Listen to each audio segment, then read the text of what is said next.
Salama daholo androanisika de ndao ndray raha hiresaka ny mahakasika ny tontolon'ny mozika malagasy izay tena matetika ahitana fifandirana ny eo amin'ny samy artista izay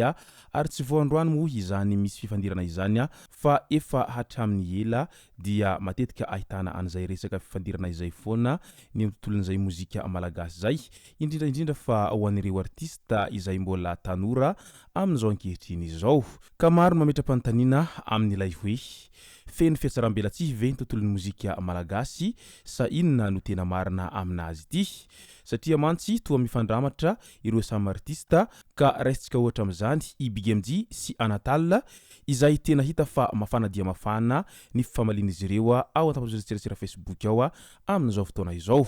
ka ny pitsopitso ny mahakasika an'izay no fakafakera amintsika atao anatin'ity video ity ka manasantsika rehetra anaraka an'ity video ity hatramin'ny farany azadino ny milaiky ny video antsika ary tsarovatrany ny miabone amin'ny chaîne antsika mba ahafahanareo manaraka tsy tahapaka ny video zay lefa ny amitsisy WATAWATA GASY tsy ampiandrely isika fa avy hatrany tonga de vavany ndao ary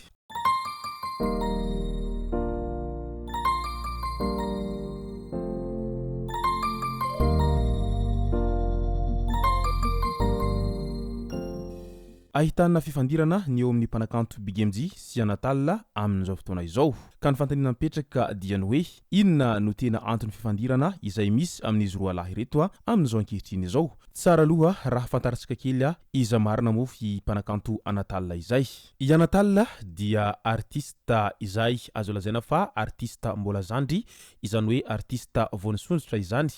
ary nalaza nanomboka ny taona 2024 iny mpanakanto izay mivoy ny gadona afropop na ihany koa ireo gadona izay malaza amin'izao ankehitriny izao izay isan'ny tena ankafizin'ny tanora ary raha izany aviany amin'ny faritry Asananan'ny Nosy ihany no tena fiaviany ity Anatal ity izany hoe any amin'ny faritany Tamatavy ihany no tena fiaviany izany Anatal izany ary lehibe tao Tamatavy tao angambany izy ity raha tsy diso ny fitadidiako azo lazaina fa efa elaela ihany izy no niaina tao anatin'izay tontolon'ny mozika izay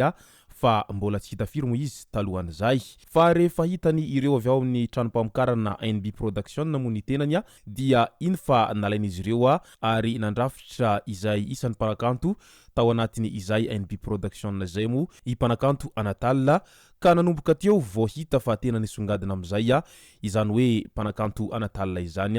ary teo ihany koa no nafantarany besin'ny maro fa ay ve misy an'izany mpanakanto Anatal izany any hoany efa maro ireo sanganasany ary isan'ny tena nampiavaka azy ireo sanganasany izay tena miresaka fiainan'ny tanora amin'izao ankehitriny izao ka izay no nahatonga an'ireo tanora indrindra fa ireo ankizivavy tena babo amin'izany hira izay navoakany izany mpanakanto Anatal izany mpanakanto manana ny feo mangany ihany koa raha izany mpanakanto Anatal izany ary isan'ny mampiavaka azy moa izay fa iza mihirany ao anatin'ny feo mangany somary miavaka kely izay feno hery-taona katroka araka izany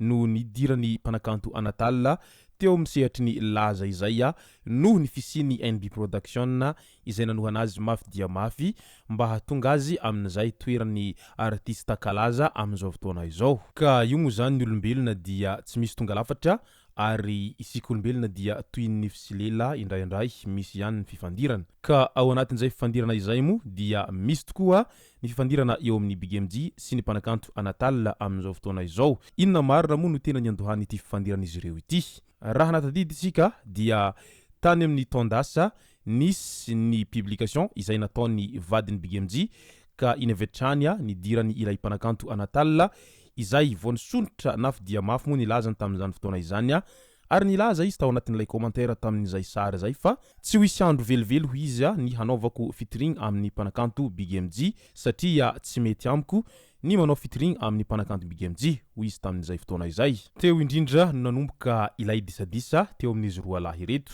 niezaka tsy namaly an'izay moa BMG ary niezaka nangina tao anatin'ny fotoana lava fa nadia niezaka nangina aza ny mpanakanto BMG tsy midika kory hoe tsy tadidiny izay teny izay nataony mpanakanto Anatal tao amin'ny commentaire ny sariny vadiny izay ka araky ny fomba fitenintsika malagasy manao hoe ny omby dia fatorany tady fa ny olombelona dia fatorany teny izay nataony ary avadibadio impito ihany ny lela mialohany hiteny zavatra anankiray fa sao dia iny zavatra teneninao iny ka iny no ndeha hitsaran'olona anao any amin'ny farany ihany ka hiteraka disadisa sy resabe eo anivon'ny fiarahamonina. Notazominy Bigemzy tao anatiny foana izay hatezerany teo amin'izay publication izay nataony mpanakanto Anatal izay ary nadia niezaka tsy namaly aza izy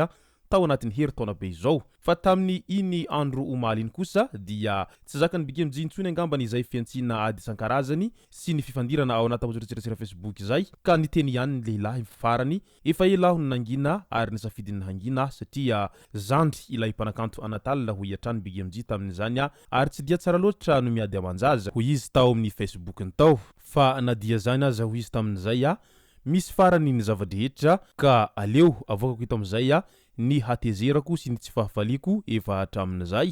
na tan'olona miady amanjaza aza ny tenako dia tsy mampaninina intsony izany satria ilay zaza dia tsy mahay mipetraka ka aleo ho tenenina eto mpahabe maso ny mahakasika an'izay disadisa izay misy aminay roa lahy izay. Olona tsy fantako ialahary mpanakanto Anatal hoy Bigemzy tao amin'ny pejiny tao fa noho fahitako an'izay commentaire anao izay mitsofotrofoka any anatin'ny sary izay publieko sy ny sarin'ny vadiko no nahatongahy tsy maintsy namoaka an'izao rehetra izao. Raha izany fanaovana concert any ampitandranomasina na ihany koa Tour de France zany dia efa kilalaonay efa hatramin'ny ela moa izany fa tsy voandroany izahay no nanao an'izany ary matetika guichet fermé foana izahay rehefa manao an'izany rehetra izany fa tsy toanareo izay voatampotampohan'ny laza kely dia iny fa mody mahay miteny zavatra eto sy eroa ka arabaina aloha zany ianao amin'izao fazahonao an'izao 4L izao ary mazoto manao taxi de ville any amin'ny toerana misy anao any. Hoy Bigemzy tao anatiny izay hafatra izay nataony tao anaty pejin'izay. Ianareo miteny fa hoe oeraoera eto sy eroa fantako ianareo mba te oeraoera fa raha tsy misy moa ny eo am-pelantanana dia ahoana moa ny atao afahana hanao an'izay oeraoera izay. Etsy ankilan'izay ihany koa moa raha izay resaka laza izay dia sarotra ny mitazona an'izay laza izay hoy mpanakanto Bigemzy ary efa niteny taminareo fa omeko ray taona fotsiny nareo ao anatin'io laza io dia aorian'izay dia tsy hita intsony ianareo raha eo amin'izay sehatry ny laza izay raha izo atoetsananareo zao no mitohitohy. Niezaky ny namaly ihany moa ny mpanakanto Anatal tao anatiny izay fifandiran'izy ireo tao anaty commentaire izay ao moa ireo zay resaka maro isan-karazany amin'ireo artista izay manao featuring amin'ny Bigemzy izay eo ihany koa ny resaka hoe niala tao amin'ny NB Production ny mpanakanto Anatal fa no amafisin'ny Bigemzy izay fialany tao amin'ny NB Production izay fa tsy hoe i Anatal no niala hoy Bigemzy hatrany fa voaroka tsy ho isa ny mpanakanto tao anatin'ny NB Production ny tena marimarina kokoa amin'ny zava-misy amin'izao fotoana izao. GASY talanjona avokoa moa ny rehetra raha vandany vao nahita an'izay fifandiran'izy roa lahy tao anatin'ny pejy izay tamin'iny andro omalina iny ary eo indrindra no niteraka an'ilay hoe hiady lava tahaka an'izao foana ve ny artista malagasy fa rehefa misy maty ihany izay vao hoe raha malala tahak'izay ka tahak'izay eto sy eroa dia mody manao publication amin'izay ny andaniny sy ny ankilany amin'ilay hoe alahelo sy ny tariny fa rehefa mbola velonaina dia mifandramatra lava izay tena tsy misy toazy mo izany artista malagasy zany tatoato zay